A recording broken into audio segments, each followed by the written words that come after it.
Hey Jonas, What's up? hey, I really want to know when you are gray and old, let's imagine we are sitting together, we are both very old, and you could only remember one thing back from the Yu-Gi-Oh days. What would you tell me? Um, Not attacking with uh, Jack Jaguar in the final of OICS. I even remember that myself. Yeah, I mean, my friends keep reminding me. Yeah, you will be remembered till your last day, I Yeah, think. I think so. Yeah. Yeah, let's also welcome all the viewers here to the seventh episode to the Fabled Academy podcast. Jonas, I'm so excited that you are here and we can talk about Yu-Gi-Oh and all things TCG. Yeah, I'm really excited that I can join you here, and we could both figure out a time where we both can talk about our favorite TCGs. Yeah, Yeah. that's right. Actually, for all the viewers that know my channel, we mostly talk about Flesh and Blood on this channel, but recently, with the first episode of the Fabled Academy podcast, I also invite players like yourself that don't really play Flesh and Blood, but other TCGs. And Jonas, we in particular also have a pass together where we played Yu-Gi-Oh!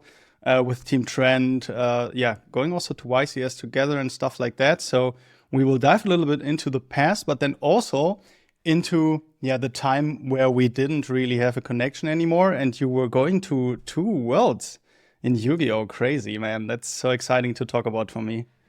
Yeah, I'm very excited to talk about like trading card games in general because spoiler, I'm not playing that much Yu-Gi-Oh anymore. And I actually have not played any Flesh and Blood whatsoever. I think I know the game and the rules a little bit, but that's about it. Yeah. So in the first part of the podcast, we will focus on Yu-Gi-Oh, but later on, we will definitely also talk about the other TCGs that are around in these days. And honestly, like my first thing that I really want to know is like, how did it all start? Because every player has like his roots, right? And I really want to know what the root for you is. Yeah. Um, for me, it started in like primary school where everyone had like some trading cards flying around and like keeping them in the like pockets everywhere and ruining the cards. But I think it started with Pokemon for me, and I just didn't know any rules of any trading card game, not of Yu-Gi-Oh, not the rules of Pokemon, nor Magic, but we just kept collecting cards, trading cards, looking at cool cards, and then like watching animes and stuff. And like the Yu-Gi-Oh 5Ds was a big uh, anime show I grew up with, and obviously Pokemon as well when I was young. And yeah, I didn't know any rules, so we just played whatever we like how we wanted to. And for a long time, I kept still had those cards flying around, but I didn't play at all for like 10 years ish, and then well, probably more like 5 years. And then at some random house party when I was roughly 18 years old, a friend of mine pulled out his old Yu-Gi-Oh cards, and he was like, "I'm sure everyone has some cards flying around at home." And yeah, we did. And then we met up again and played some Yu-Gi-Oh with the old cards. And I kind of stuck with it and went to like the local stores, getting some new cards, checking out the new stuff that was released in the time I did not play any Yu-Gi-Oh. And then I got familiar with the rules and I kept playing and went to tournaments. And I can actually remember the first like local tournament I went to, and I met some good friends. And like I don't literally remember the first game I played in a store, and it was against a good friend of mine, and he demolished me because I didn't know anything about the rules at all. So yeah, that's the origin kind of, and I just stuck with it, and Yeah. it was a lot of fun. and I kept playing. Yeah, that's how it all began. And when did really like this competitive mindset came to you? Like those times when you thought like, you know what, maybe there's something more to this competition than I thought in the beginning. And I really want to know everything about it and see who is the best. Yeah, to be honest, I'm quite competitive in when playing like this kind of games, and like even when just I was playing chess in my childhood, which is maybe a little bit similar, because it's a strategy game as well. And yeah, I just dug up my old cards and then tried to upgrade my old deck. The deck I played in my childhood was Blackwing, so I played Blackwing for like the first half year, and then got all the new support and tried it out and came to the conclusion that it's actually not that great. This was back in 2015, like 10 years ago almost. Mhm. Yeah, and then I figured out how the game works and the rules and everything, and then it was a lot of fun. I was on a budget though, and then I decided to pick up my first meta deck, which was Yeah. not really meta, but it was Ritual Beasts. If some people might remember the deck, that was hella cheap, and that was the reason why I played that deck. So it was like the first try of getting kind of competitive and trying to win a little bit more than just playing Black Wings and getting stomped by friends. Yeah. So we'll also talk about like the price to compete in these TCGs later on. Yeah. But yeah, what kind of happened like after 2015? I remember like I was coming back to Yu-Gi-Oh in 2016, was getting to know Lucas, Leonard at our locals, and then somewhat we came around as well. So what happened really in 2016, 2017 for you? Yeah, it was just I I was studying back then, and I had uh, a lot of time to like free time to spend compared to now, especially. And Yu-Gi-Oh was a lot of fun for me, and especially with all the friends I met when playing and going to tournaments. As you said, because Lucas and Henry and all the guys from Team Trent and Leo were all a big part of the journey that Yu-Gi-Oh became in my life. So yeah, I just started playing locals from 2015, and then at some point I went to the first regional, and I think I played Blackwing there as well. And then I didn't perform that well, and I figured maybe I'll try something different. And from there, it kind of evolved, and I came more committed to playing more frequently, and then changed my deck choices, tried out different decks, and also borrowed cards from friends and stuff. So it all was like a slowly going journey, and after then like 2 years in 2006, no, in 2017, I was it was going really well. So I think 2016 I went to the first YCS, Hmm. and 2017 I played the German nationals for the first Yeah. time, because 2016 I was a judge actually, because yeah, I didn't feel like playing. But 2017 was the first time I played nationals, and I performed quite well.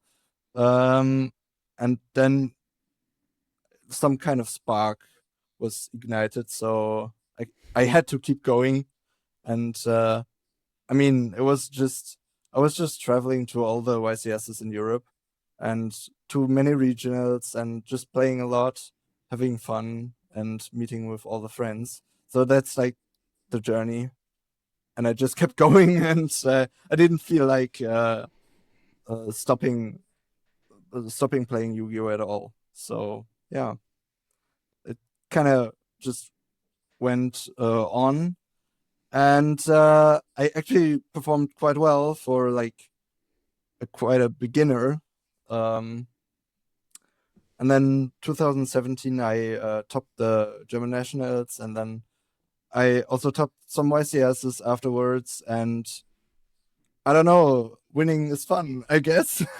So I had to keep going, and yeah, so that's how it slowly began, and I just kept going, and it's quite a journey to just get better and better, and you're getting better because you get like you perform well, you get good feedback by all your friends and other players, and it's just very encouraging to keep going. Yeah.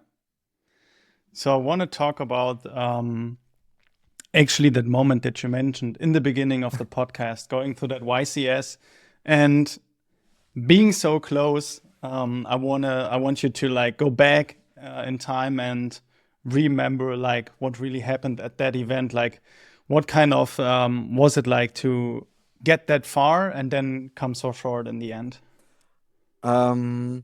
Yeah, so for this, I kind of remember how the tournament went for me, because the Swiss part was it was so many people in Düsseldorf back then, and then there was a lot of Swiss rounds, and it was a big struggle for me because I was just exhausted, and I remember trying my hardest to like get all the wins in the Swiss rounds, and when it came to top cut, I was like, okay, I got it. I made it to top cut, so my first checkpoint is uh was like I arrived at my first checkpoint, and now I can kind of chill. And then from there it was way easier to play for me. I don't know why, but there was not that much stress and pressure on me, I guess. So because I actually don't remember all the games exactly, but it felt quite easy to get through the top cut from top 64 going onwards to the top 4. I think I remember the top 4 game, and it also felt kind of easy. Not trying to break or anything, but yeah. And then when I actually like realized that I made it to the finals, I was just overwhelmed, to be honest, because I've not experienced that ever before, like getting to the finals of OSES. And all my friends were rooting for me, and it felt like it was not real, kind of. And then yeah, in the finals, it just it's just a different feeling when you get to the feature match, and then it's the finals. So there was a lot of pressure, and a lot of my thoughts were like just I couldn't really think about what I'm doing, but I just did the motions I did every time and every game. But yeah, in the end, I punted and made a mistake. And there was so many different ways to win that game, but I couldn't really find some clear thoughts in the pressure of like such a big final. So yeah, that's how it felt to me. But even after I lost and I realized I lost, I was like, yeah, damn, I lost. But I really wasn't sad at all. I was just hyped that I came second. Yeah. And I know all my friends were so like they were so sad and worried about me, but I never felt like I really lost that game. I mean I did, but it didn't feel like losing a final. It was just yeah, you came second. You could have played better, but Yeah. was still just overwhelming and very cool experience. Yeah. It was still one of the greatest achievements for you that you Yeah. think back of, right? Yeah. Definitely. It was just a crazy moment for me. Yeah. So when a non-Yu-Gi-Oh player hears this, maybe you can talk a little bit more in detail what happened really in that finals. Oh, yeah. Yeah, okay. If you're not familiar with Yu-Gi-Oh or like the game at all, it was it all came down to the end of match procedure and time rules. I I imagine in all the different TCGs there are some time rules, and well, in that final it came down to who does the first amount of damage at all, because of the Yu-Gi-Oh time rules that were adjusted, I think, just prior to that event. Well, like I'm not entirely sure, but yeah. And then I had the chance to actually deal damage, but I really, there was many different ways to be able to deal the damage to win the game. But I chose not to because I was scared of an unknown card my opponent had on the field, and yeah, and in the end, it didn't even make sense for that unknown card to be what I was scared of. So, yeah, I think that sums it up quite well. If you have like no clue of Yu-Gi-Oh and the situation at all, but it just came down to I had like many different ways because after the game and like the weeks after the final, I had a lot of time to think about what I could have done, and there was many different ways to win that game, even if that unknown card was what I was scared of. But yeah, I in that moment I did not figure it out, and yeah. I think you're perfectly like talking about this situation that every pro player that plays at a level like you did has like the challenge. It's not only about like who plays the best lines, who knows the most about the cards, but then also all about the surroundings, all about the things that are happening to you while you are actually playing the tournament.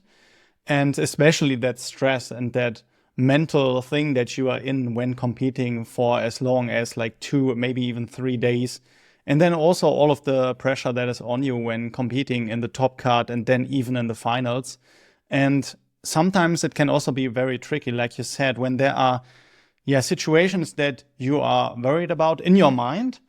And I think the Flash and Blood players can also relate to this because we don't have traps like we have in Yu-Gi-Oh, but there are also unknown cards that can be played like defense reactions or stuff like that, and that's exactly what you're talking about. Yeah. I mean, there's always something you can beat and something you can't. You can not always afford to play around everything your opponent has. That's like you have to make some decisions, and sometimes you make the wrong decision. Yeah. So when we are talking about not only the YCS, but the highlights that you had while playing a lot of Yu-Gi-Oh! Like, I think the World Championship is for sure something that comes up for you. And I want to talk about it with you because the time frame is actually interesting too. Maybe you can tell the viewers how old are you now and how old were you back then when you played in the YCS, and then from that day on going to the Worlds. Yeah. Okay. Right now I'm 27. And when I started playing, like when I came back to Yu-Gi-Oh, I was 18. So 2015 was like end of 2015 was the start of my Yu-Gi-Oh career, quote unquote. And then 2017, I was 20 years old ish, and that's when I got into like competitive play and the YCSs and stuff. And I ended up performing well, topping some events. And then 2018,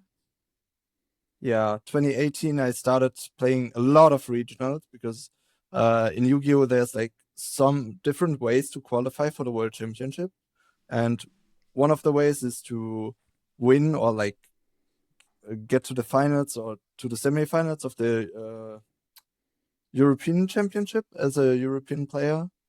And the other way is to grind points by playing regionals. So it's just local tournaments. They're quite big, usually ranging from like 50 to even 400 people. And you just grind points and collect them. And then at the end of the season, there's a invitational. Whoever gets the most points, the top 16, or no, it was top 8 in 2019 when I first qualified for the Invitational. So yeah, the goal was play a lot of regionals, grind points, try to get to the World Championship, and just like the first step was just qualifying for the Invitational. And there was many different things that worked in my favor, just because I'm from Germany, like you are, and there's many different tournaments in Germany, so it was quite easy, especially where I live, to travel to a lot of tournaments and to play a lot of regionals to grind a lot of points. And then you also have to perform well at international events, the YCSs, for example, or the national championship or the European tournaments. So it all comes down to a lot, like figuring, and you, like, all these things have to work together. And for me in 2019 it worked out. So I don't remember exactly what rank I got in Europe, but I managed to qualify for the playoff. And yeah, then at the first, I remember exactly because my mom actually drove me to the tournament because I was very sick. I couldn't even attend the European Championship on Saturday and Sunday. The Invitational was on Friday, so I traveled to the Netherlands on Friday, and I immediately traveled back afterwards. And my mom actually drove me, so shout out to my mom. Yeah, and then I played the playoff. Actually, managed to get to the finals somehow, and qualify for World. So it's just this like similar experience to the final I told before. It was just, it didn't feel like it's actually happening. It all took me like some days to actually figure out, hey yo, I actually made it to the Worlds, to YuGiOh Worlds, and I can actually play at YuGiOh Worlds. And it was also very overwhelming for me. Yeah, only downside was it was in Berlin in 2019, so I went to Berlin quite a lot before, so not Yeah. that crazy of an experience. But hey, words is words, shouldn't complain. Yeah, and in the end, I made it to Worlds. I tested with some very good players for Worlds. I unfortunately didn't perform that well. I think it was 5 rounds of Swiss. I went 3-2. I came up ninth place, and top 8 plays the semifinals. So it was quite unlucky for me, but that was like the first experience at Worlds for YuGiOh. Yeah. I was just a very pleasant experience in general, I think. And I was, at that time, I was 21 years old. Yeah. So the World Championship in Yu-Gi-Oh is something very special. I talked about it in past episodes too. And I want to hear your opinion about it. Like, what really was it like for you before you attended the World Championship? How did you think about Yu-Gi-Oh Worlds in general? And yeah, that feeling that you already described, then grinding for it. And then, yeah, how did it change up in the end when you attended it and came back home at ninth?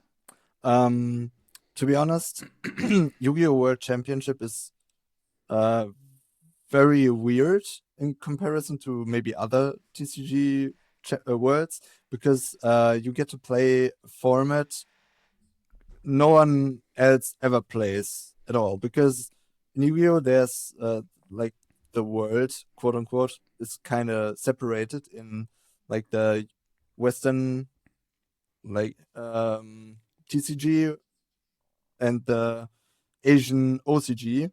So they have different ban lists and different cards, and very different formats at all. It almost feels like it's a different game, but with the same cards. And then for Worlds, everything is merged together. So in reality, no one really knows how Worlds is gonna be. and actually you don't really care about it as a player. Like playing the Worlds format it's once per year and it's kind of special, but that's it. Obviously, getting to Worlds is crazy because there's roughly for the trading card version, it's like 40 or 50 people in total from the whole world. So it's a crazy honor to be at Worlds. And that's how I thought about it.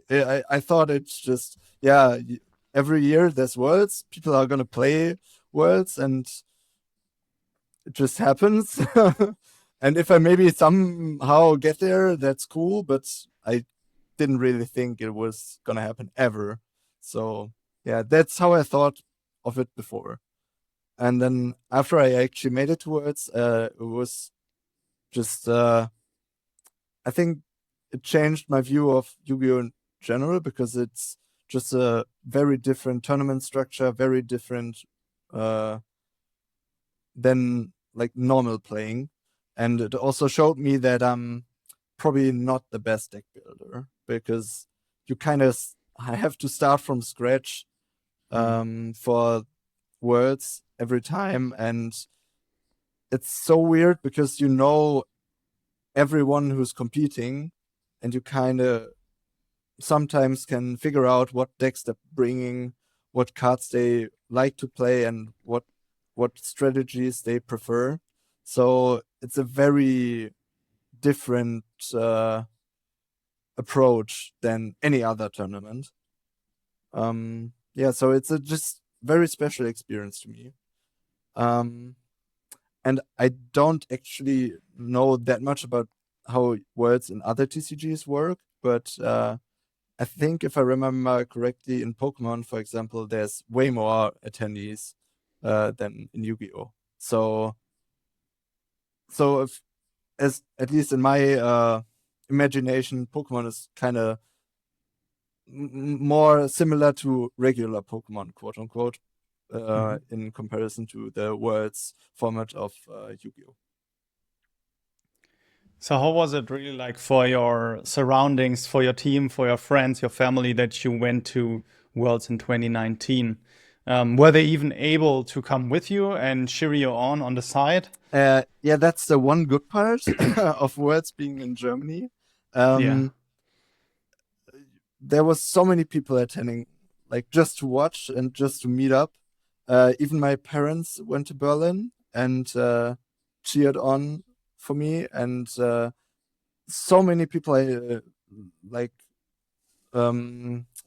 get to know playing Yu-Gi-Oh came to Worlds just because it was in Germany and because it's in Berlin, and there was it was just a really big event with so many viewers, and you could even watch in the hall we were playing in. So it was just a really, really great experience for me, because everyone was just chilling there waiting for me to play.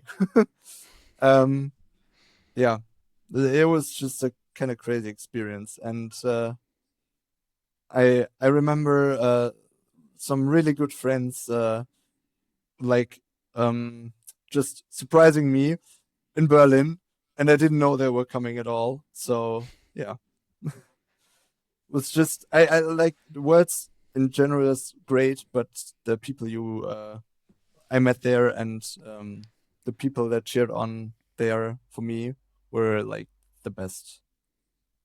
Yeah. So we will come to a point a little bit later where you attend the World Championship a second time, and that is then definitely a different experience. Let's say it like that. I'm pretty curious what you will say there. But after 2019 in your world attendance, like, how did Yu-Gi-Oh change up for you? Because I know in 2019, roughly, I think was like the master rule change, right? Mhm. When was it? 18 or 19? Yeah, I think so. Yeah, and then yeah, things started to change in general. But how did things for Yu-Gi-Oh change in your life then? To be honest, I personally I'm quite a fan of like change in general because I mean I want to keep playing the same game, but it should be different over time. So there's a reason I'm not playing chess anymore that often. So yeah, I want to have something fresh, something new. So it kind of didn't change that much, but because if I remember from back in the day, people that came back into Yu-Gi-Oh said, "Yo, modern Yu-Gi-Oh is not the same as it was when I was playing as a kid, and it's also not the same uh, it was when I started playing in 2015." And like, if you skip like 3 years ahead, the meta is being power crept like every year. So that's how it kind of keeps going. Um, I think to me that's just how it is, and I settled with it. I can I can also understand people that don't like it, but I was just enjoying the game in general, and it didn't really matter what happened because I was so deep into Yu-Gi-Oh. So I don't know. There was like almost nothing to keep me from playing Yu-Gi-Oh at that time. Yeah, that's kind of how it went for me. But then if I can go on, in Yeah. 2020, we all like get to know the pandemic, Corona, and COVID-19 and stuff, and that actually kind of changed a lot for me because I was not super happy with the tournament, like the meta at the time, but it was just yeah, whatever. After some time, it's gonna be gone. But when COVID hit and everything went into shutdown, and I couldn't keep playing Yu-Gi-Oh in person, I didn't really feel like playing that much because a big part of me, big part for me, is playing in person and sitting in front of my opponent and playing the game against him with cards in front of me. So even if there was some online way to play Yu-Gi-Oh and play other TCGs and play via webcam, for example, but it really didn't work for me. So that was kind of like how it changed. And spoiler, I'm not playing Yu-Gi-Oh at all anymore.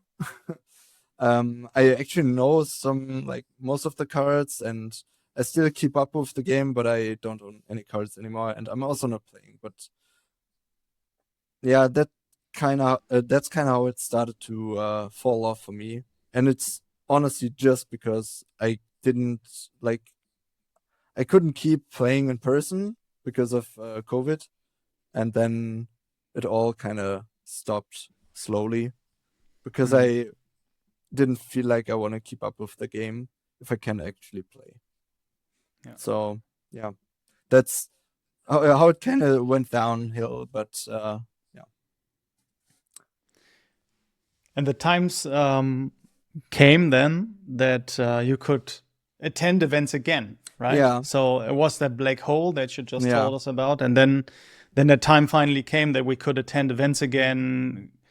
And what really happened then? You and your friends were just like, yeah, let's just go to the YCS again, or yeah. It took quite some time to get back because if I remember correctly, Konami was quite um yeah, they weren't sure when to like get into the tournament, like start tournaments and so on, because I mean, obviously, no one ever had experienced a pandemic before, so they wanted to start doing big tournaments again when it felt safe for everyone. So it took quite some time. And since I have not, or I haven't, or I haven't played Yu-Gi-Oh in this, you said black hole, which sums it up quite good, quite well. Um, it was kind of hard to get into Yu-Gi-Oh after that period where I did not play that much. Um, and at that time, I also started working and had less time, but the friends kept me going to try to go to events again. And the ball started rolling slowly again. But it wasn't as easy as before because in 2019, 2018, 2020, I could just go to every YCS if I wanted to. And then times have changed. I didn't have that much time. I couldn't play that much. And yeah, it kind of stopped going from there. I also did not have that many cards, but we get into which has to do with how YuGiOh and the like quote unquote rotation reprints and what decks cost and stuff. This is very related, but we'll talk about it later. Yeah. But in general, I just I didn't have that much time. I wasn't playing that much. I wasn't enjoying the game as much as before. And so I wasn't that committed as before. And I felt like I couldn't try as hard as I did in the years prior to COVID. But what kept me going was in 2020, there was the same Worlds race. The grind to get to Worlds Championship in 2020. That's what I did it back then. I did it in 2019 and qualified. In 2020, I did it as well. And I was supposed to be qualified for the Invitational as well, but then COVID hit. So they just postponed the whole Invitational thing. But they told everyone that if you were qualified for 2020, you get to play in the next World Championship Invitational again. So that's kind of also what kept me going, to just keep up with the game and try to like at least know all the new cards and play a little bit, because at some point I get the chance to compete for Worlds again. And yeah, that's kind of how it happened. And that's almost like, because when I in 2023, sorry, the first Worlds was announced again, and it took them 3 years to figure out a way to safely make a big tournament like Worlds again, without the fear of COVID and everyone getting sick. So yeah, that was like kind of what ignited the spark again for some time, because I was like, yeah, I get to play. I actually have to attend at least the Invitational, and then try my best to do it again. I didn't really feel like I could actually win anything. But I'm qualified. Obviously, I'm going. So that was my thought at that point. And then we get to the experience how to get towards the second time. Because I showed up at the tournament. I borrowed a deck from a friend. I have not played that deck ever. I somehow managed to actually win. I didn't win the tournament, but I qualified for Worlds again. I went 4-1 in Swiss, and then won my won, I think, the first match and then the second one as well. I don't remember exactly this, but I managed to qualify for Worlds again with a deck a friend borrowed me. So yeah, that felt even crazier than the first time, because I was like, no way this is happening. I wasn't sure how I made it, and it kind of felt illegal, to be honest. Yeah. And then like the Invitational, it's the same thing as in 2019. On Friday there's the Invitational, on Saturday and Sunday there's the European Championship, and then on the Saturday and Sunday I actually managed to get to the top 8 of the European Championship as well, with a different deck, but this time with a deck I actually knew how to play. And so I was like, okay, I guess I have to keep going. I have to keep playing. Especially now that Worlds is in Japan and I get to go to Japan. And yeah, which definitely was one of the best trips, if not the best trips I ever had in my life. So that's kind of how it went down. And then at Worlds, I did not perform that well. But in the meantime, I enjoyed the trip a lot. And to be honest, my focus was not that much on Yu-Gi-Oh at that time, because I was like, okay, I somehow made it. I have not put the time and effort in as other players in that period. So yeah, I guess we'll play Worlds and try our best.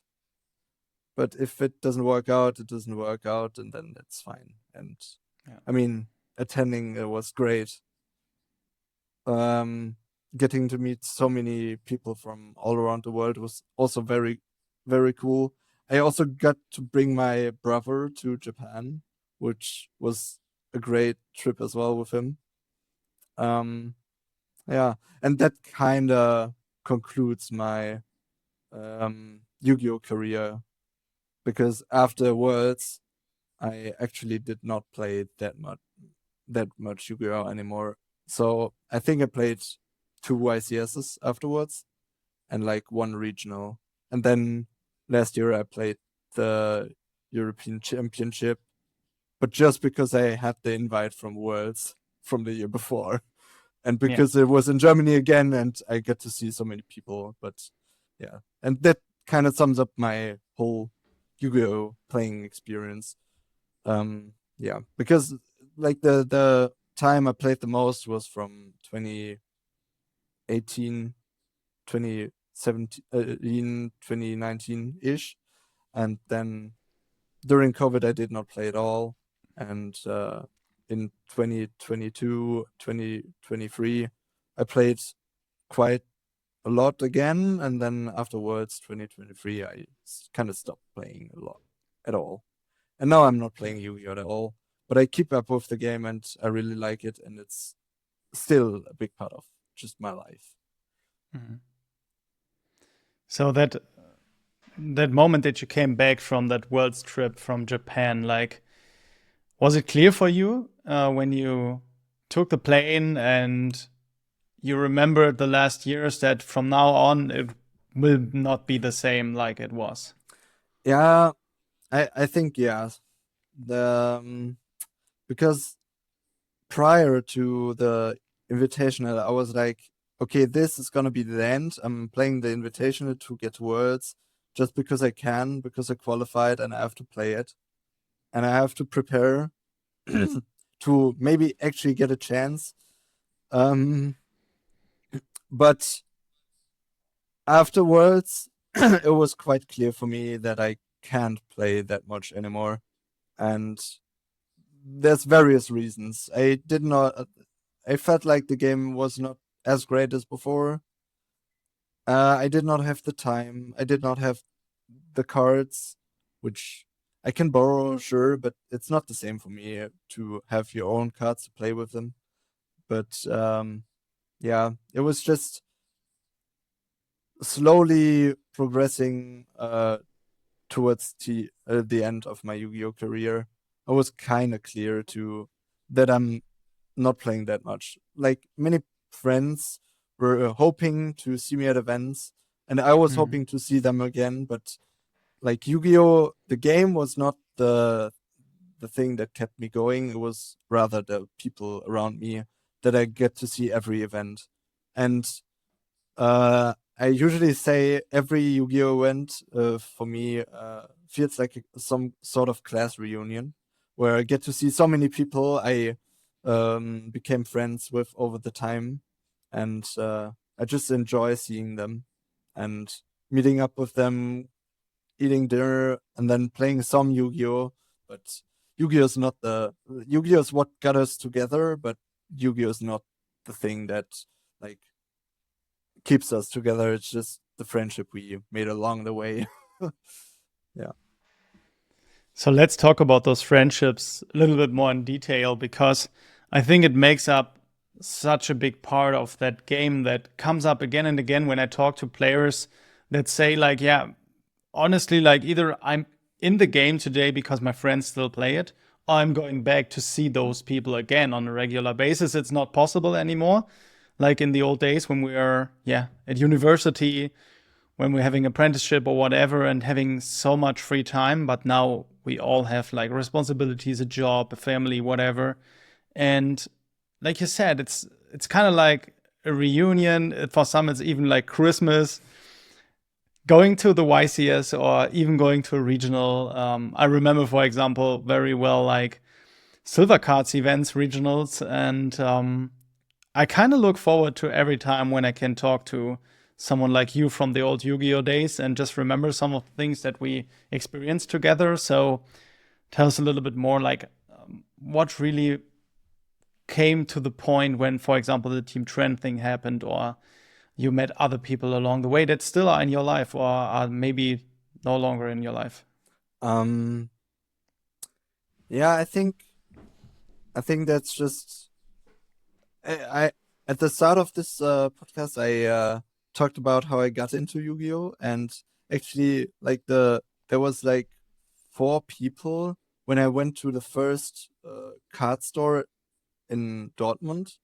Like I never been to a card store, never been to a tournament ever. So I walk in there, have my Blackwing deck that's probably it's horrible. I don't know how that deck ever wins a game in even in 2015 Yu-Gi-Oh. But hey, and then I sit down and I'm like, yeah, I don't know what to do. I want to play the tournament. What do I have to do? And then there was like 4 people around me that were like picking me up and trying to help me figure out how it worked. I have not seen them ever before, and that's how it all started. Because those 2 of those are very very good friends, and we still like those 2 are not playing Yu-Gi-Oh at all, but like they played for I don't know until 2019 ish. But we still like get to see each other at least once a year, if not more. So it's just that's how it started, and like you get to know so many different people, and you get to know people you get along with well, and some people you like a lot, and then you build up some friendships that last longer than Yu-Gi-Oh ever. So that's how it is for me, especially. And then there's, as you mentioned, Team Trend, for example, which started as a joke, because there was a time where so many different teams with sponsorships uh, were like created in Yu-Gi-Oh, and somehow some of my friends were like, "Yeah, let's make your our own team. What's a good name for our team? Yeah, name it Team Trend, because there's a card in Yu-Gi-Oh that's called Trend. It's a very bad card. It's not only bad, it's unplayable, literally. Um, but that became the iconic card for that team, and it was just friends playing together. And over the time, our friend group got better and better and better, and then they also got me to join, and other people, and we like were just friends playing together, trying to get better, and actually got better. And at some point there was a Team Trend national champion, there was a team Team Trend uh, second place at nationals, and also if I remember correctly, there was so many different people from Team Trend that like all came together and performed very well, and we just kept going and tried to play our best. Uh, but all it was just friendship and people that like each other, playing together and playing a game they like a lot and spending time. And yeah, that's kind of how it went. It's just that's the social part of the game is what I like the most. That's it, because I can actually imagine I to go to a YCS in the future, or like to any tournament, even to a One Piece tournament, for example, because so many people are playing One Piece. And I actually went to a One Piece regional a year ago, without knowing the game at all, just because so many friends. I new from Yu-Gi-Oh are playing other TCGs now. And just to get to see them again, meet up with them and talk about the game, talk about life, talk about anything. And the social aspect of the game is just what I like the most. So it's not it's not any longer about like the grind and getting better in the game and knowing all of the cards, all of the interactions, and then try your best, but rather to like enjoy the time that we have together and that we can enjoy, because like you said, with all the responsibilities in life, it's not really possible to really like see each other every 2 weeks or maybe even like every month. And so it's really special that way. But let's actually come to the point where it was like the things that happen in Yu-Gi-Oh may not be really any longer what you want it to be. Maybe there were some moments or some things happening that you remember brought you to an edge of like, is this really for me any longer, or is this nothing for me anymore? Like, not only like things that happened that made you upset, but really like pushed you away. Yeah, I think, as I said, with my career of Yu-Gi-Oh ending, it was a lot of things coming together. Because in the high time of my career, I think the game itself, it didn't really matter how the game was. I would have played anyways. But Yeah. there was just different things coming together that worked in a way that I didn't want to keep playing.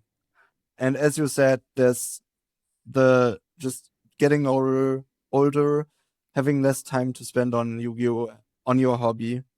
That's like the first big part for me. And when I don't have that much time to put into Yu-Gi-Oh and I cannot actually play that much and try to I try to play my best, but now I know I cannot like commit that much time, so it feels kind of wasted. And I still really want to perform very well when I go to a tournament, but reality is I can't, because I'm not that prepared as I was in the past. So this is kind of all working together, while also the game is quite expensive as a hobby. And then COVID hit, and that's kind of all these things work together to push me out of the game. I really don't want to hit on Yu-Gi-Oh at all, because I think it's a very cool game in comparison to all the other TCGs, because I played very many different TCGs, and Yu-Gi-Oh is still special to me just because it, for example, doesn't have mana at all, and is very, very complex. It's not really friendly for beginners, so getting into the game is horrible, honestly. Like, if you haven't played it in your childhood, actually tried to explain the game to a friend of mine, and I don't know, he sort of gave up, and I just explained to him how attacking works and like the basics. But obviously, if you played other games, a lot of the knowledge transfers to another card game. I think all this together kind of works to push me out of Yu-Gi-Oh! And I don't know if it's too early, but I think the cost is a very big factor. Because for me, at least, I'm not a collector at all. I'm not really collecting trading cards for the sake of collecting, but I want to play with them.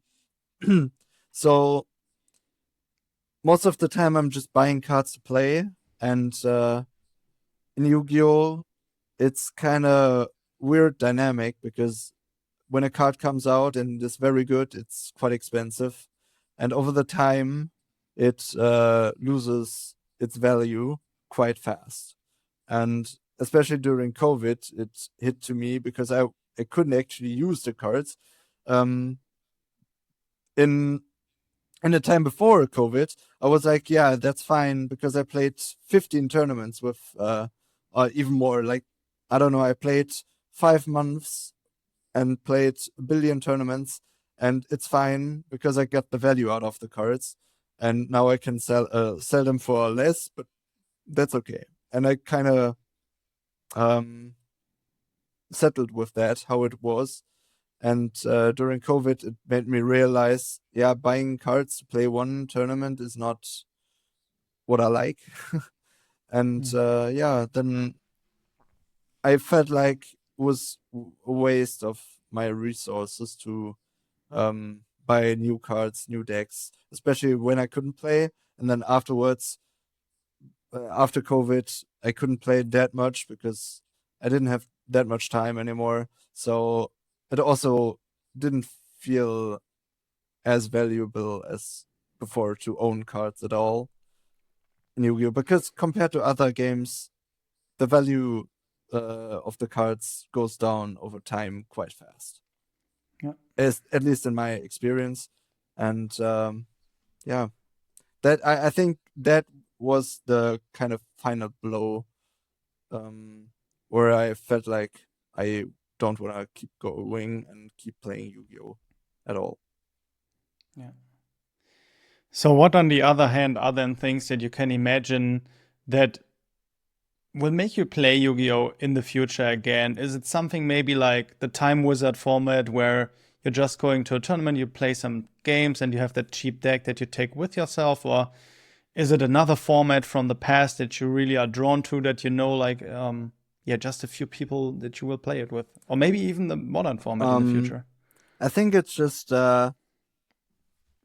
maybe I actually thought about going to the next YCS, but like didn't manage to get time off. But for me, I just maybe check out the modern meta and try out that and just play. And but the competitive drive is kind of gone for Yu-Gi-Oh! So I just want to see the people again try out the format, the modern Yu-Gi-Oh! But also like the Time Wizard is also something that I like. For me personally, the Time Wizard formats we have right now are not that appealing because I did not play back in the day when Edison, for example, was played or the Goat format was played. I don't really like those formats because I don't have this relationship to all the old cards because I started kind of playing in my childhood when 5Ds was Yu-Gi-Oh! 5Ds was going, which is quite later. So, but I can actually imagine me building like decks from 2016, 2017 and playing with my friends. Or Leo, for example, has a big cube, Yu-Gi-Oh! Cube, and that's also something I played a couple of times with him. So Yu-Gi-Oh! Is still a factor, but it's just if I can find the time, sure, it's cool. But there's other more important things in my life right now. So that's kind of you can sort of get me into the game a little bit, but yeah, not as competitive and not as engaged as before. So when we talk about the time that you have now and spending it on other things, where really does the TCG hobby in general fit in your life today? I'm still playing TCGs. I played some One Piece with some friends because they really try to convince me that One Piece is a really really cool game, and I think it actually is, but it just didn't hit for me. Um, and actually, on a side note, I think I played more One Piece on the European Championship in Yu-Gi-Oh! In 2024 last year than Yu-Gi-Oh! Because Yeah. in between the rounds, friends were just like bringing their One Piece decks and showing me the cards, and were like, "Yeah, let's play some." And yeah, but for the most part, I'm playing actually Magic: The Gathering right now. Oh. Not very competitively, but I'm just I have a lot of stuff and different cards for different formats. Um, from Commander to Modern to Mhm. other different formats. And it's kind of my casual card game ish, because I just own the cards and it doesn't matter if they're getting reprinted, they keep their value sort of, and I can just have them lie around. And if I get to play, that's fine. If I don't, that's also fine. And there's a local game store in my area which I frequently visit, and depending on the day in the week I get to play Magic, I pick a different format just depending on the schedule for my week. So, and in the time before, when I was playing Yu-Gi-Oh a lot, Yu-Gi-Oh kind of dictated my week, and now it's Yeah. the other way around. I'm doing just everything in my life, and if there's time, I'm playing Magic. Or, for example, I'm playing Yu-Gi-Oh maybe sometime, but most of the time I'm playing Magic for fun. Yeah. And just I'm still competitive, quote unquote. I'm not going to many big tournaments, international tournaments. I'm still trying to win, but it's not the same compared to my time in Yu-Gi-Oh. But yeah, that's kind of how the other TCGs are. I also played Pokemon a Mhm. little bit, but I tried out many different card games. I played digital card games as well, and for me they just didn't hit that much like Yu-Gi-Oh hit.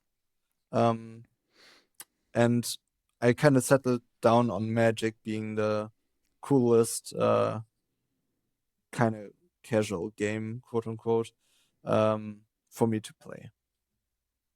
So digital games or even like the digital version of physical Yeah. TCGs are not really appealing to you, right? Yeah, it's the digital card games have a hard time for me, because a big part of playing card games is just sitting down at a table, playing with people, and talking to people and meeting up with people, and that part doesn't exist in the Yeah. digital card game world.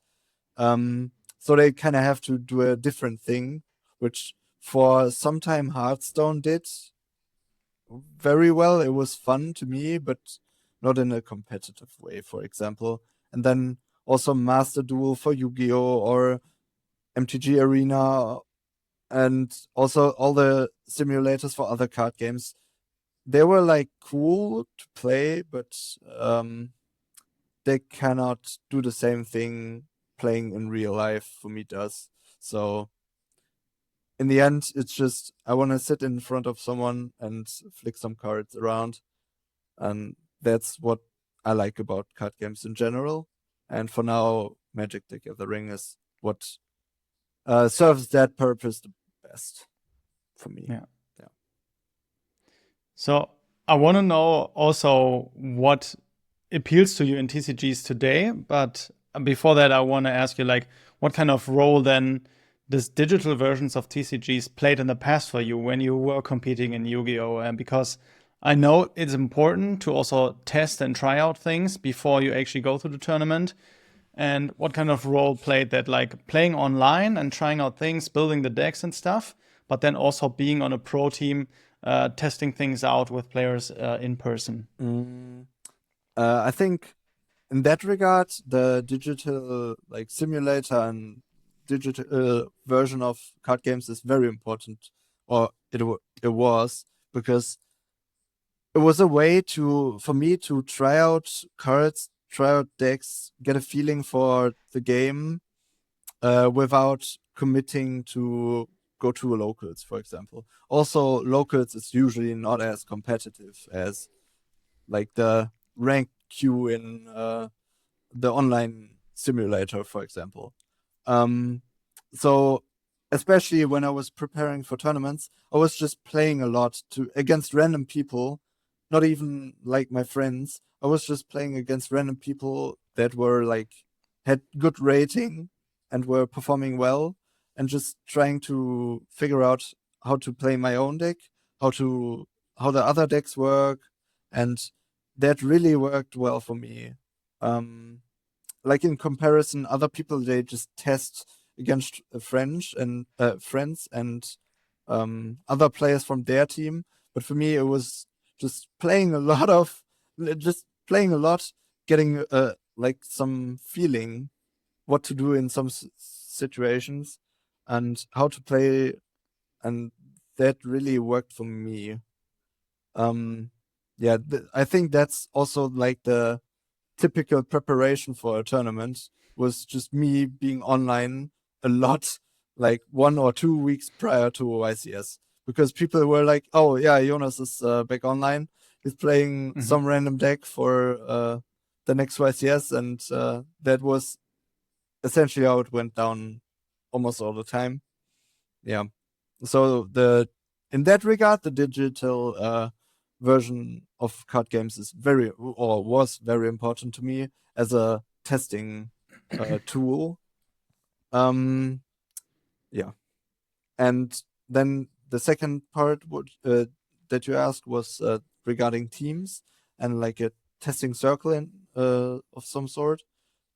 I think that also was a big part of my competitive career, but because I usually build my decks with a lot of gut feeling and just looking at a lot of decks, like decks my friends play, decks that perform well, decks that I see online on YouTube, on Twitter, on anywhere, even in like Japanese websites regarding the best tournaments and stuff. And I just look at the decks, and then I have some gut feeling. Yeah, I like that. I don't like that. And then I just throw it all together and then copy the best of all different things and try to figure out what works for me. And to me, I personally wouldn't say I'm a very good deck builder, to be honest, because I literally just copy a lot, and I just not like copy everything card by card, but I'm just picking up a deck from someone else, play it, get a feeling for it, and then adjust it to my feeling. And that's kind of how it went down, like testing with teams as well, because I was theorizing a lot and discussing cards, discussing decks in general, and this also helped me evolve as a player, I think. Just being surrounded by other good players and like even better, like one of the best player, or like so many good players in teams I were. So they all like kind of helped me get better and gave input into my thoughts and helped me to build some decks and figure out a good strategy and so on. So yeah, both these things were a big part of being good at Yu-Gi-Oh and playing Yu-Gi-Oh a lot.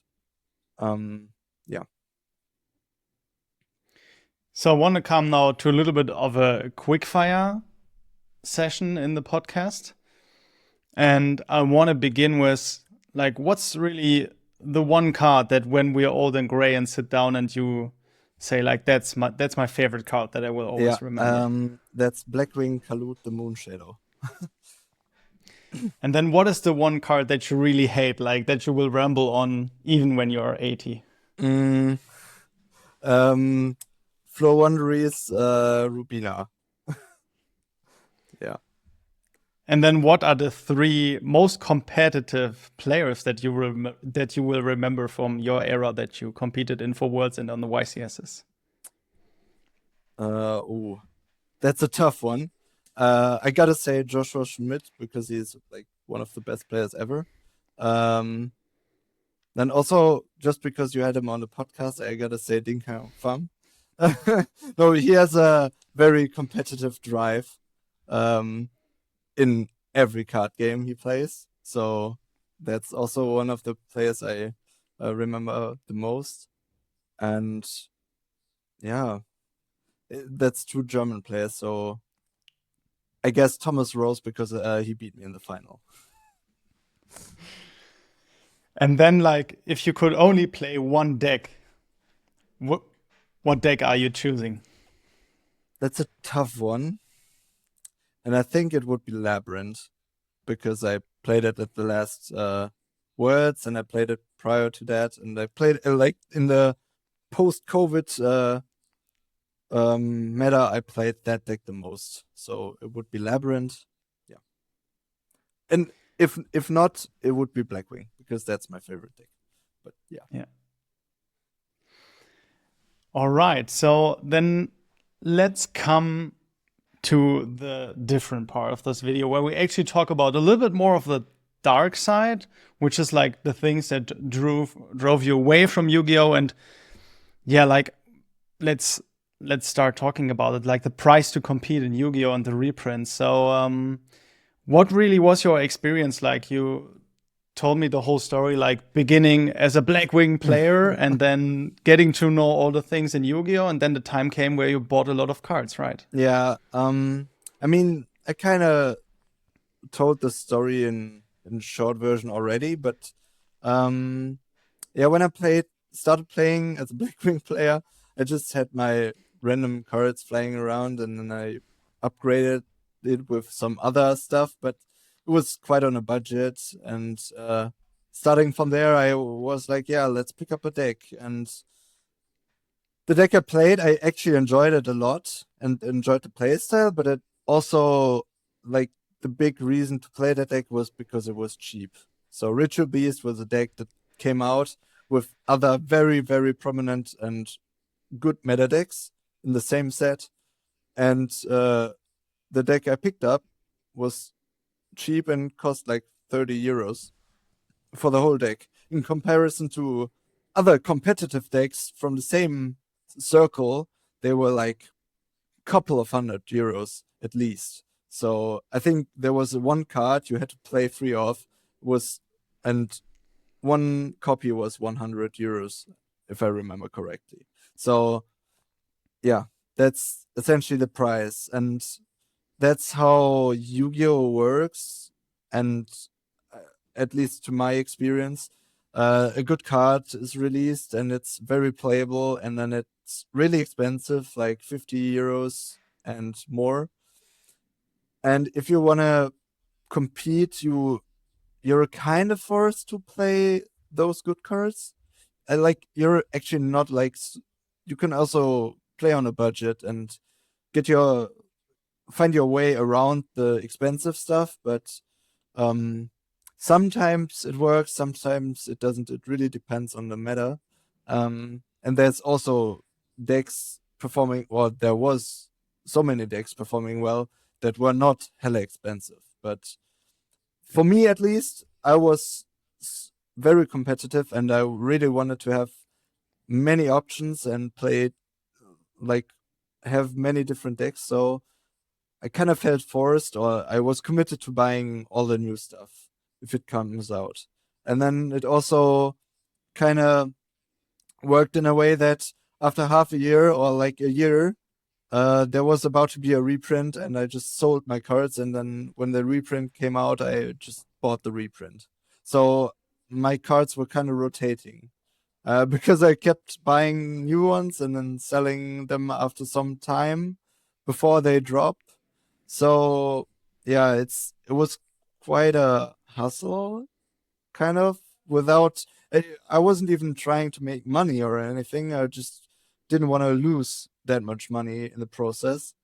Um, and that's how it worked for me. But if you're not playing that much Yu-Gi-Oh, or if when later on I was not playing that much, and then it felt very stressful to keep going this, like, kind of lifestyle, or like the way of buying cards and then selling them before a reprint comes out. So yeah, it's quite a challenge to keep up with like the competitive meta game and own cards. And playing on a budget is quite hard right now. And I think that's kind of the downside of Yu-Gi-Oh! Because in comparison to other card games, Yu-Gi-Oh! Is very expensive. Like, for example, I think in Pokemon, you can play like the best deck for 50 euros ish.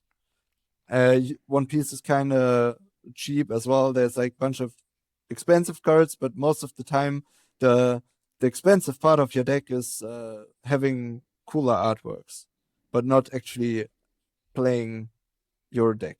So, and that's what I like about other card games as well. Um, when they like try to get everyone to play every deck, and then if you want to spend more money, you sure you can. You play foil versions of your cards, or you play other artworks that you prefer, and that's kind of what I like. Because in Magic, for example, there's so many different artworks for so many different cards. You can like play a very individual deck and change up a lot by just switching out card artworks. And I'm willing to pay for that actually right now as a kind of casual Magic player, because I just have the card and it's flying around here on my desk, and I don't care if it's reprinted because it kind of keeps its value at least a little bit in Magic. Compared to Yu-Gi-Oh, obviously that's like in Yu-Gi-Oh, I had to sell my cards after 1 year at least, like even earlier probably, to keep their value and to not lose that much money. And in Magic, it's like I buy some cards, have them flying around, and after 4 years, they're worth 10 euros less, and that's a price I'm willing to pay. So, what would you say, like, from now looking back at these days where you spend that much money on cards, would you like say was a healthy relationship with the hobby, or was it like, what was it like for you? Um, I don't know if you ask someone who doesn't play any card games or doesn't know how it works, and you explain to them, yeah, I'm buying a new deck for a couple of 100 euros. I don't know. They were like, what are you doing? I mean, obviously it's a hobby, and some hobbies are more expensive than others. For example, if you own a horse, that's expensive as well in comparison to playing chess. Yeah, that's just how it is. Or if you like running, that's also, it can be expensive. You buy shoes, but that's it. And yeah, in comparison to other hobbies, Yu-Gi-Oh is very expensive. Um, I I still think it was kind of worth it. It was stressful. It was a great time. I wouldn't want to miss that, but now that there's way more different card games, um, I think you can just pick another card game, and it's from the financial side, it's easier. I just To me, Yu-Gi-Oh is one of the best card games ever, and is the most fun and most complex, and it feels rewarding to win. um, so there's like the play style and stuff is very important to me, but no, the price of cards also matters to many players. So I think with the competition of other card games, it's getting quite hard for Yu-Gi-Oh to like keep up.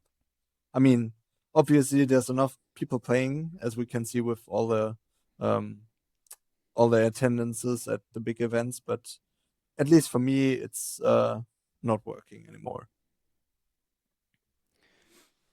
So when looking back at like the time that you played a lot, Are there any decks that come to your mind that on the financial side were pretty Yes. heavy?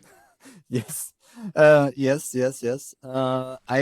The first deck that came to mind was Zodiac, for example, because on release day, everyone knew that deck is absurd, and that deck is incredibly strong, and it's gonna be dominating the meta for a long time.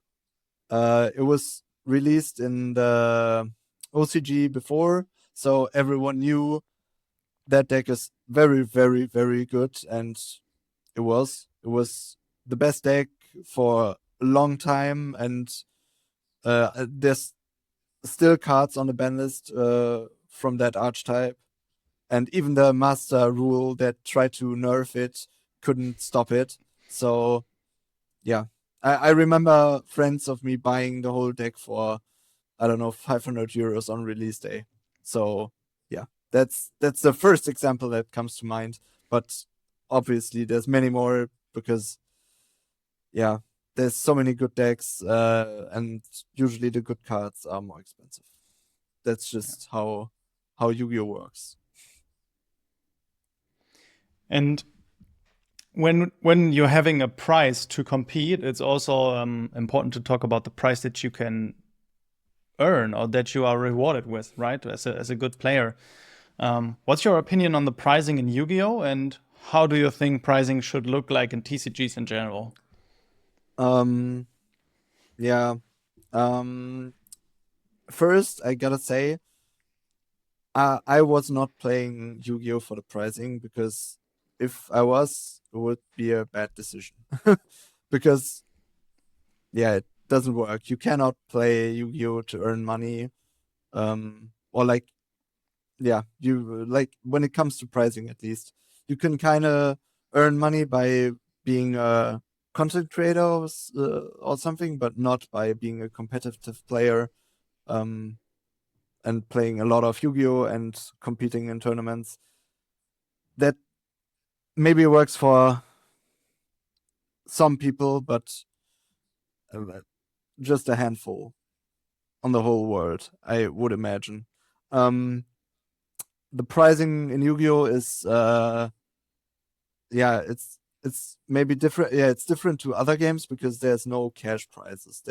There's just goodies you get. You get mats, or you get sleeves or cards, prize cards for winning or doing well in tournaments.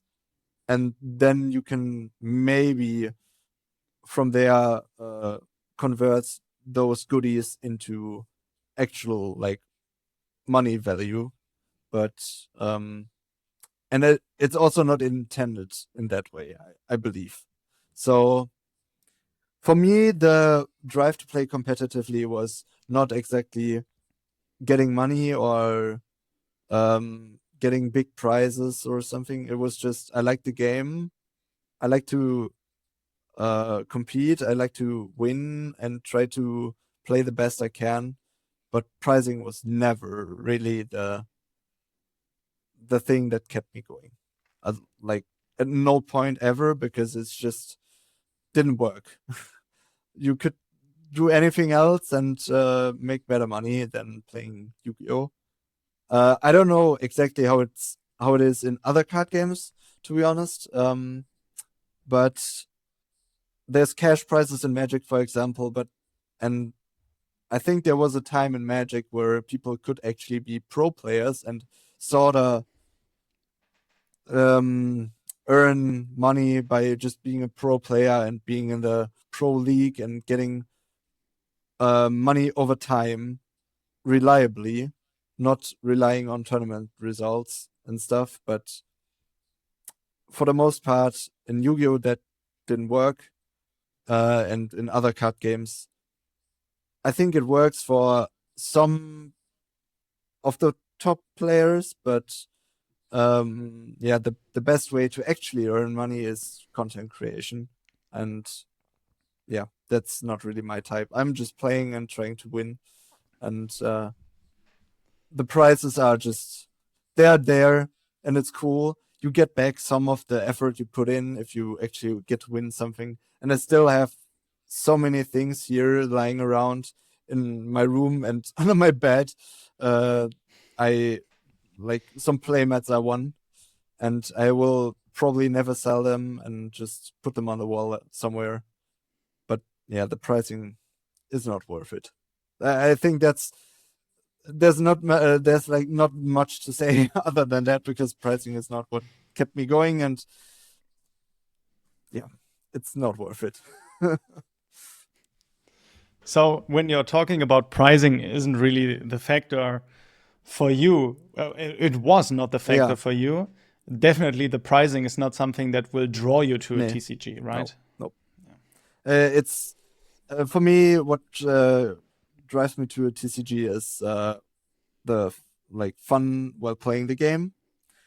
But I think pricing can also be a good factor to get more people into the game, which worked for many of the games that are doing well right now, I believe. Because as you can see in Lorcana, in One Piece, for example, these are like kind of new card games, and they have many players just because they reward players with a lot of pricing, at least in the beginning, so they can get a lot of players to play the game. And if you actually like try to play the game and then you get to know it, and it actually becomes fun, and you get to stick with it, I think that's a good strategy, as like from the perspective of a company that tries to make card games.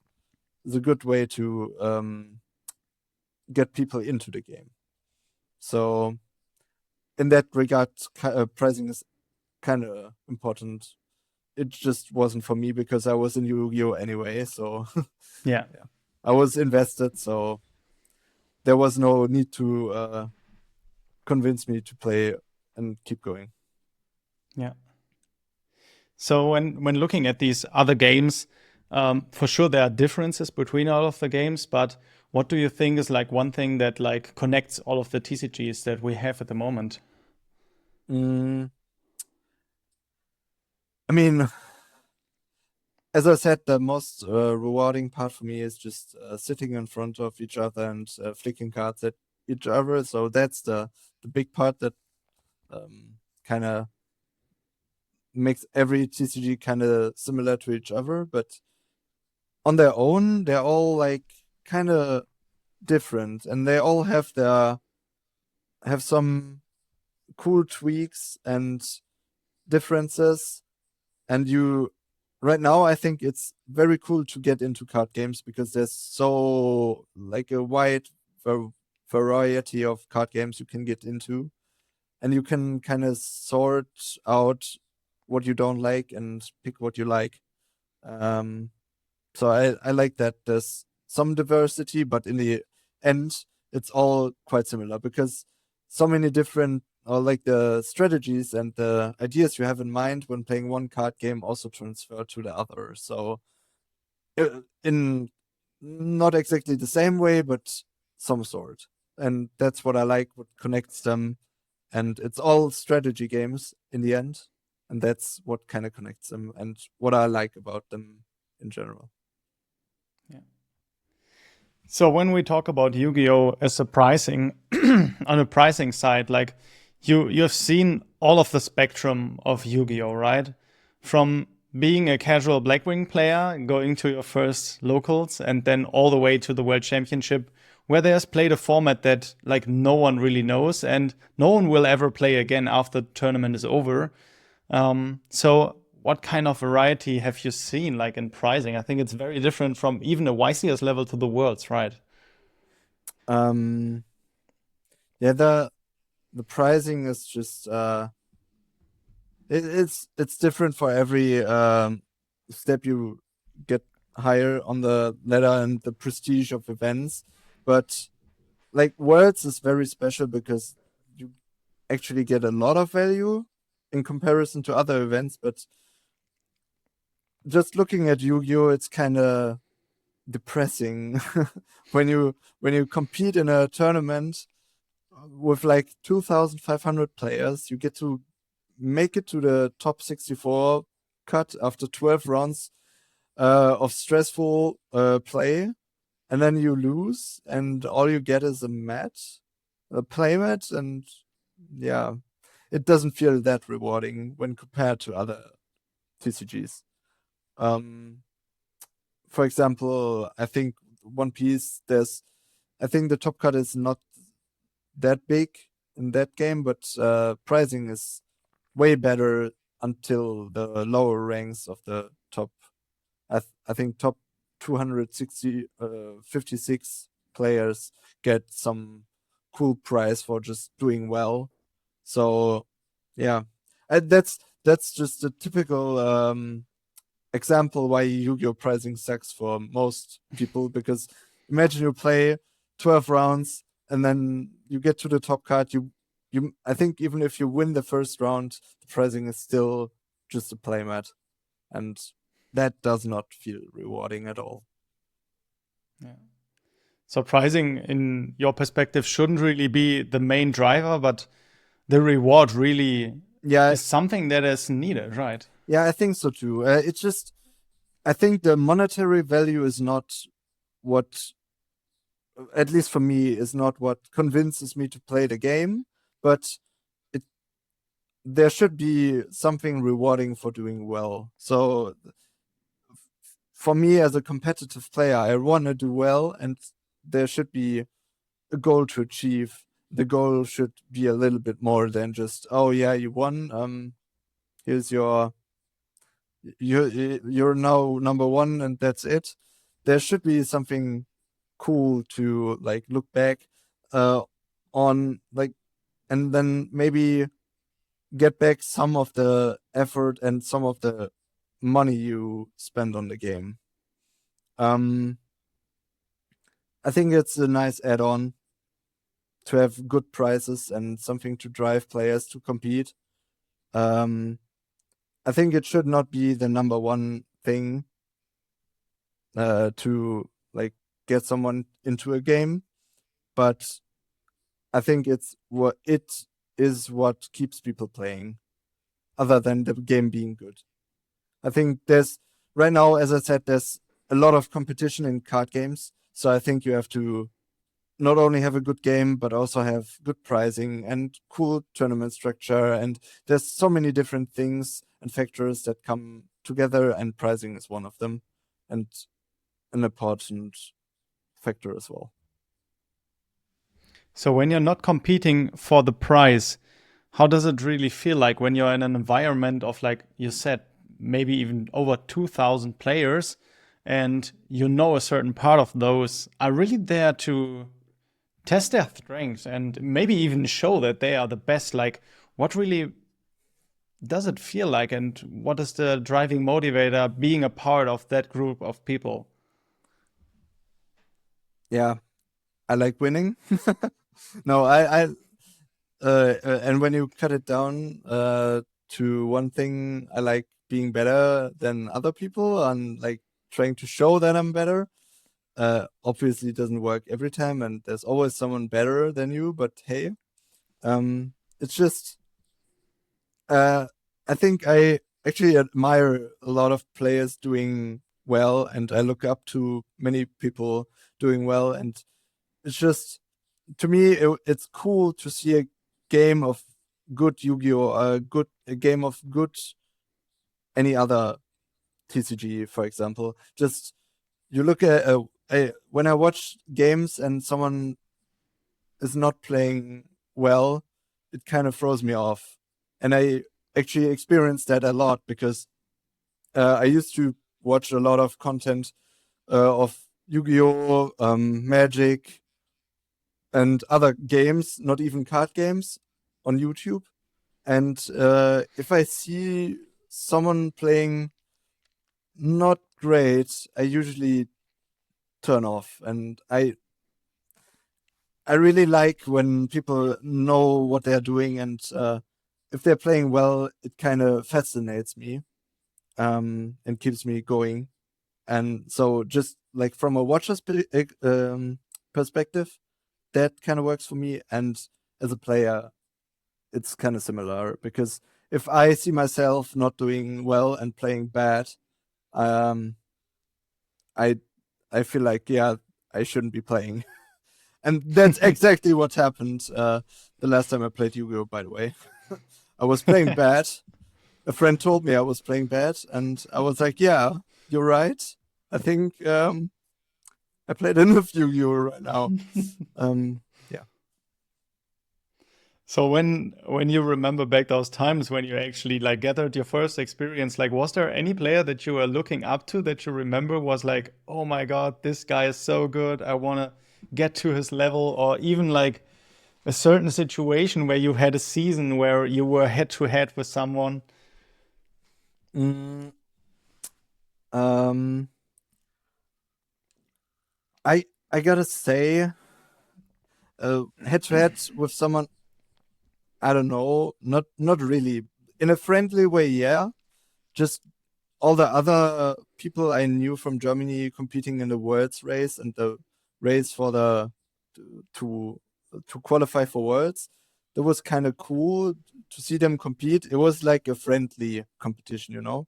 So there was that's kind of cool, but I couldn't figure out one person in that spot. But and then the first question was, is there one player you look up to? And that's for me, I think it was just Joshua Schmidt. Because at any point in time I was playing YuGiOh, he was one of the best players. And when I started playing, I kind of looked up to him.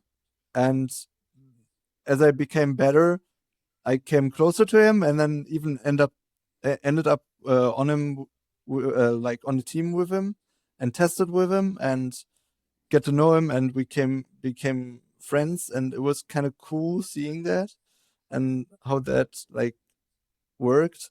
But still, it was just like a kind of crazy experience at first, and then you get to know, hey, he's actually just a normal human being. But I mean, he's a great player, but still was just.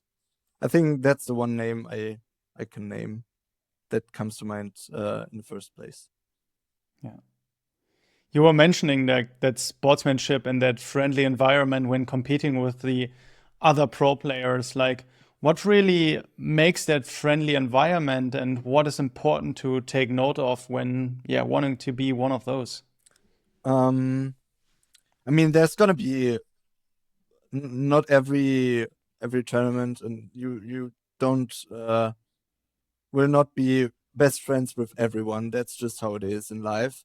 But for the most part, for me, it was just I tried to be nice to everyone, um, and my opponents usually were nice to me as well. And it was just a fun experience, and the competition was quite fun as well. You just you're playing against someone competing for the first place in the tournament, and then it makes you like try even harder to beat him. And I remember one friend of mine who like I think I beat him twice, and then the third time we played at a third tournament, he beat me, and he remembers, yeah, finally I got you, and it was like we were just both smiling about it. It was just cool and a cool experience in general. I think you just be nice. That's how it works most of the time, and yeah, winning is cool, but you don't have to win at any cost, I would say, because I mean there's rules, for example, and you gotta play by the rules, obviously, but you also don't have to stretch anything or do something fishy or something. Just play your best, be nice, and usually the world and especially in TCGs, your opponents are nice as well, and that makes a good playing experience in general. Yeah. So I think we are at a point now that like we summed up a lot about the Yu-Gi-Oh environment, about your past, and the things that you will remember even going forward in your life.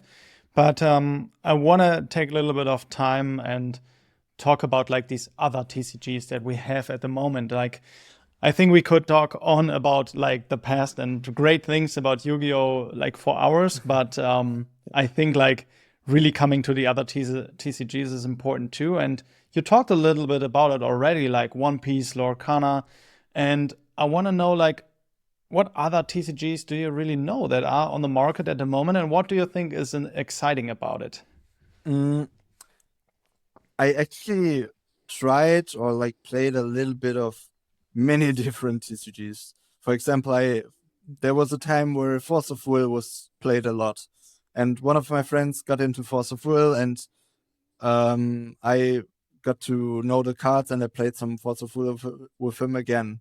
Um, I didn't feel like that game was that exciting to me, but hey, and sort of I tried out many different TCGs. So, and the big ones being obviously Yu-Gi-Oh, Pokemon, and Magic the Gathering, and other TCGs had a hard time for the most part of my Yu-Gi-Oh career. But like in the last years, I think there was many different card games that actually performed quite well.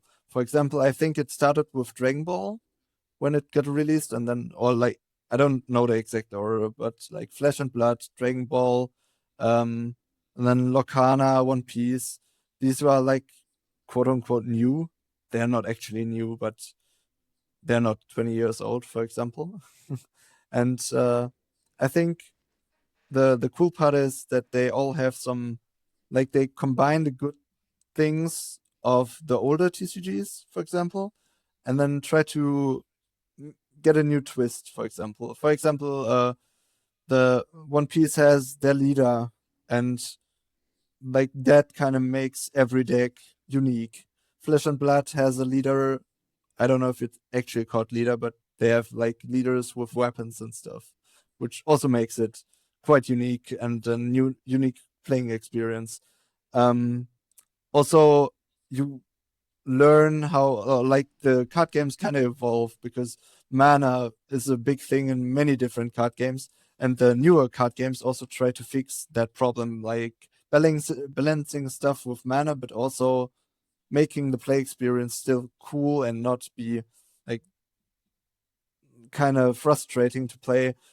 For example, in Magic, you can actually draw a lot of mana in form of lands, and then you don't actually get to play the game. And the newer card games kind of try to fix that.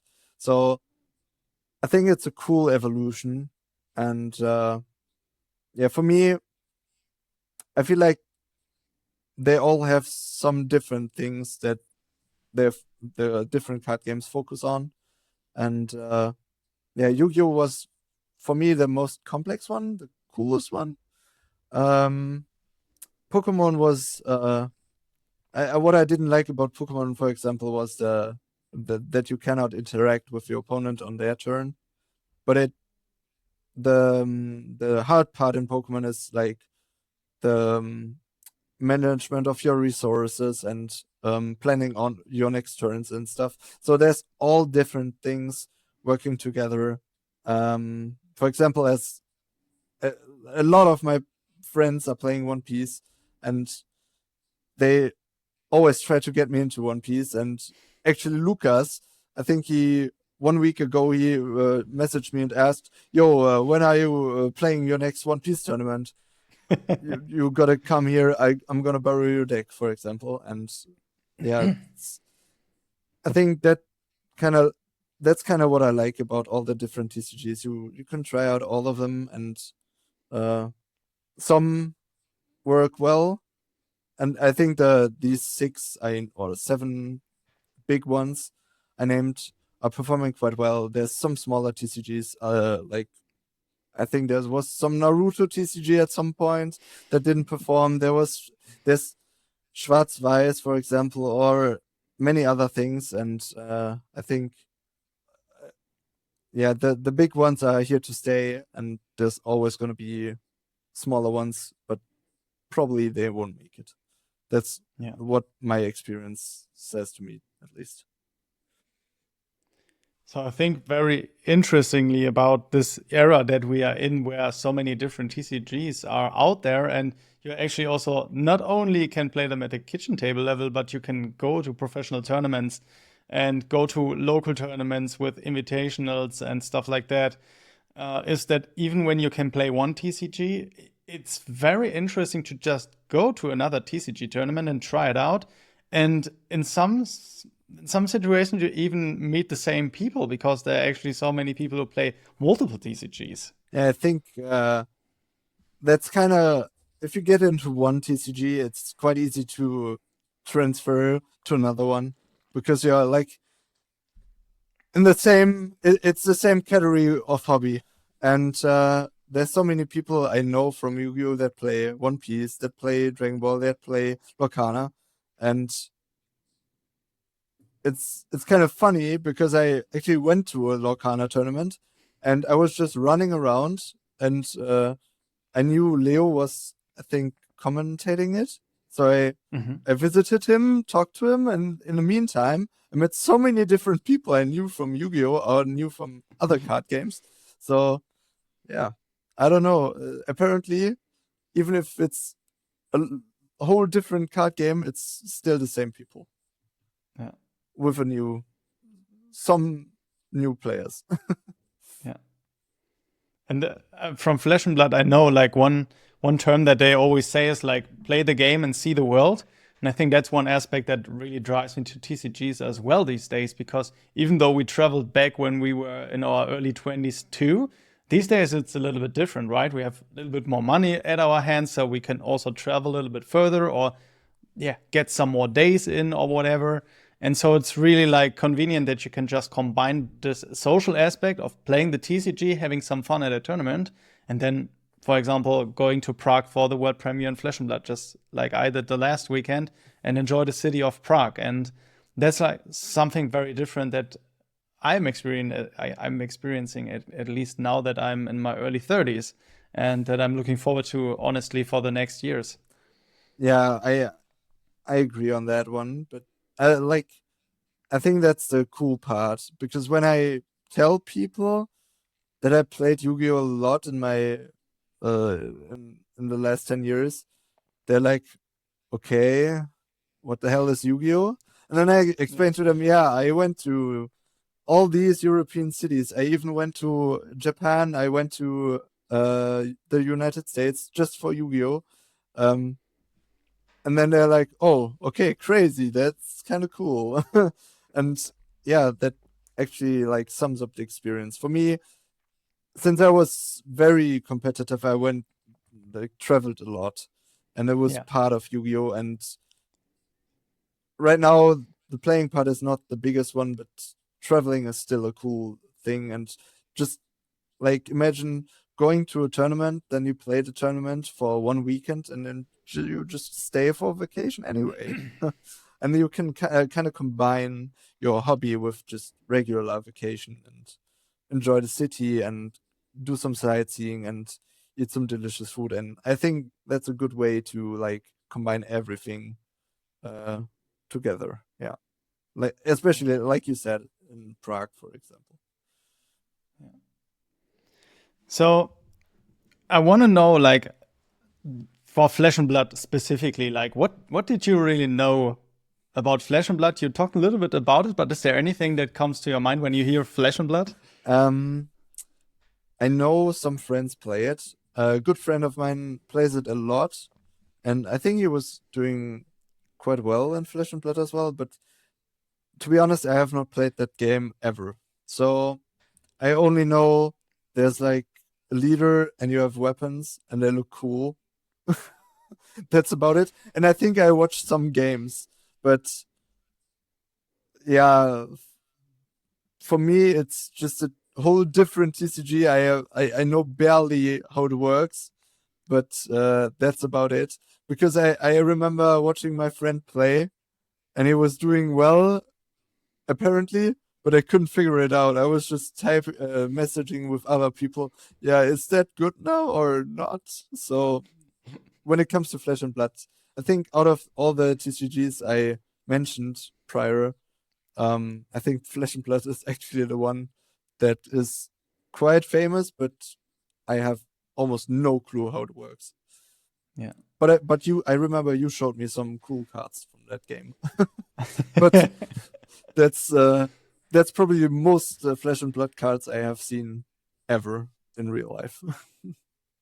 So what do you really think makes it that Flesh and Blood has a little bit of a hard time to come up in this environment? I mean, there are a lot of players who are playing Flesh and Blood, but specifically also when I'm talking to the old Trend group, when I'm talking to YuGiOh players or One Piece players that are like from that YuGiOh side, for example, here in our German region, they barely know anything about Flesh and Blood most of the time, not always, but and then the first impression is always what you said too. It's like the game seems really complex and it's so different, which is the thing that Flesh and Blood players like about it.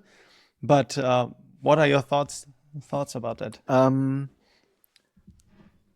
To be honest, I think it might be just the timing, because I think Flesh and Blood is, compared to like One Piece and Lorcana, is quite old. Or like it's older than those two card games, and I feel like those are the big new ones right now. And I think the timing of the release of Flesh and Blood was not that convenient, because if I remember correctly, it was during COVID, or like the area a little bit after COVID when it got released. So in that time, I think there was many different problems for people, and not they didn't feel like, yeah, I now have time and the money to play a card game. I think that's also a big part that kind of works. And then right now, I think there's a lot of people quitting Yu-Gi-Oh, for example, and that conveniently works with new card games like Lorcana and One Piece, that like kind of fill the gap that Yu-Gi-Oh maybe was for other players prior. I don't know, but like from a play perspective, I can't really tell, because I don't know Flesh and Blood well enough to comment on that, to be honest. But to me, it didn't feel like that appealing to try it out. That's just how it is. And also the like the big part for One Piece and Lorcana, for example, is obviously the franchise behind it. Like, even if you don't know One Piece at all, like the card game at all, or if you're not into card games but you like One Piece, that's a good reason to try that card game. And for example, in my childhood, I watched Yu-Gi-Oh, Pokemon, One Piece, and Dragon Ball. So it's quite easy to actually try to get me to play one of those card games. And I also watched Disney movies, so it's also easy to get me into that game. Just from the franchise, and I know the cards. I like at least the artworks, and I know Mickey Mouse, obviously. I know Ruffy and so on. So I think that's also a big factor that most people don't actually realize how big that works. But because like especially Lorcana is a game that can get many people into card games that would never consider getting into any other card game, just because it's Disney. And I think that's cool for us people that like card games. But so you can sort of get people that would never play Yu-Gi-Oh, would never play Pokemon.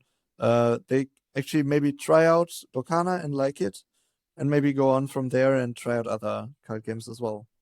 So I think these are at least my thoughts on the game in general, because Flesh and Blood does not stand out that much, to me at least. And it's not very, like, I know it's special, it has different mechanics than other card games, but it's not something that caught my eye immediately. So I just never tried it out that much, and then just wasn't bothered by it, and kept going and playing other card games. Yeah, that's fair enough, and I think that's a big part about like a game taking off or not, right? There needs to be an environment of players who actually play that game, and then you can try that out. And if it's not for you, then maybe it's also like your friends then playing One Piece, and so of course then why would you play another TCG when all your friends are going to One Piece? In no world you would just go alone to the next TCG. That's for sure. Yeah. So yeah, One thing. Yeah, sorry. Yeah, I think that's a big part. Yeah, just especially for me, there was just people are playing Yu-Gi-Oh. Let's play Yu-Gi-Oh, and then people yeah, switch from Yu-Gi-Oh, and it doesn't feel that rewarding anymore because you don't get to see the cool people you met before. So yeah, and then it's quite easy to get into other card games, which the other play people play. You can just borrow a deck and try it out, and that's that's how I got into Magic afterwards. That's also how I actually tried out Pokemon, because I played a regional without knowing Pokemon at all, and another friend borrowed me a deck, and that's how it went in One Piece as well. And I borrowed a deck and tried to play it. That's essentially how you get into the game. There has to be a player base, and your friends typically just try to convince you to play the same game as they do, and then you get to travel to the same events, and that's just a cool experience. Yeah. exactly. Yeah, that's how it is. And I mean, when you're looking at it that way, or you said it already, right? Every TCG that is on the market at the moment has like its special thing going on, and so everyone can just find that TCG that is for their liking or for their friend group, for example. And for Flesh and Blood in general, I think it's like there are more Magic players drawn to Flesh and Blood that I gotten to know. There are also Yu-Gi-Oh players who play it. And there's specifically, yeah, also some pros from Yu-Gi-Oh that I've gotten to know that switched to Flesh and Blood. And there are even some Yu-Gi-Oh players from back in the day, really early on, who then created the game of Flesh and Blood. That's pretty interesting to me, but I can see, like, especially because I know you and also the trend guys, why it's not taking off in a certain part of the TCG realm. But one last question I have for you regarding that thing is like, what do you think is like a price that a competitive TCG deck should have when you are looking at it, and what really drives you towards a certain price, or what pushes you away? What is too much for you? That's a tough one. There's a price I wish to be, because when I'm comparing, and someone tells me a Pokemon deck costs 50 euros, that's the price I want it to be. Mm-hmm. But I'm willing to pay a lot more, I gotta say. Um, I don't know, probably like the thing is, you always start with a card pool and stuff, so it's hard to evaluate the exact price, but like a couple of 100 euros, I'm willing to pay, I think, if I can play that deck a while, if it doesn't like immediately get banned or something.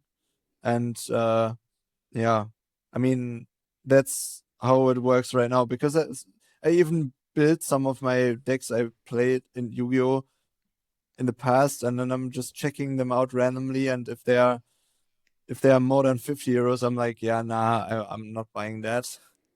Uh, yeah. So it's in a perfect world, I want everyone to be able to play competitively.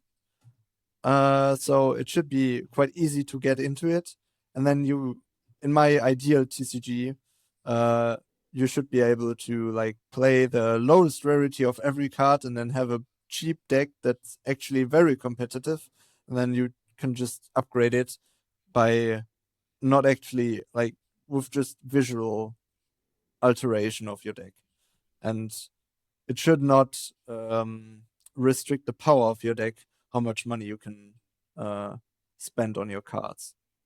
But as I said, that's just the perfect world. So yeah, I don't know. Probably 300 euros is my price.